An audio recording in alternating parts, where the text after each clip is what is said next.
ഇന്നത്തെ വീഡിയോയിൽ SI യൂണിറ്റുകളെ കുറിച്ചാണ് പറയുന്നത്. SI യൂണിറ്റുകൾ. അപ്പോൾ SI യൂണിറ്റ് എന്ന് പറയുന്നത് നമുക്കറിയാം. ഊഷ്മാവിൻ്റെ SI യൂണിറ്റ് എന്താണെന്ന് അറിയാം. ഊഷ്മാവിൻ്റെ SI യൂണിറ്റ് എന്താണ്? ഊഷ്മാവിൻ്റെ SI യൂണിറ്റ് എന്ന് പറഞ്ഞാൽ എന്താണ്? കെൽവിനാണ്. എന്താണ്? കെൽവിനാണ്.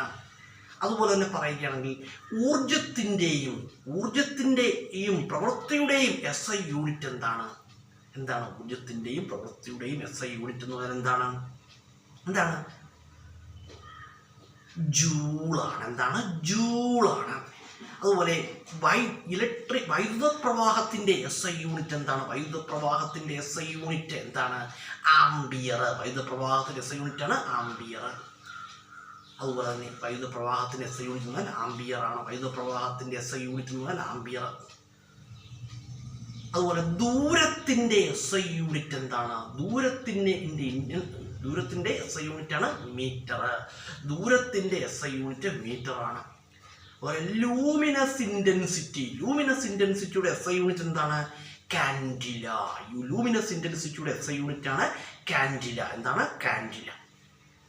അതുപോലെ തന്നെ നമ്മൾ കുറച്ച് പഠനങ്ങളെക്കുറിച്ച് പറയുകയാണ്. പഠനങ്ങൾ എന്ന് പറഞ്ഞാൽ പ്രകാശത്തെക്കുറിച്ചുള്ള പഠനം എന്താണ്? ഓപ്റ്റിക്സ് ആണ്. ശബ്ദത്തെക്കുറിച്ചുള്ള പഠനം എന്താണ്? അക്കോസ്റ്റിക്സ് ആണ്. ചലനത്തെക്കുറിച്ചുള്ള പഠനം എന്താണ്? മെക്കാനിക്സ് ആണ് കേട്ടോ. അതുപോലെ തന്നെ താപത്തെക്കുറിച്ചുള്ള പഠനം എന്താണ്? തെർമോ ഡൈനാമിക്സ് ആണ്. എന്താണ്? തെർമോ ഡൈനാമിക്സ് ആണ്.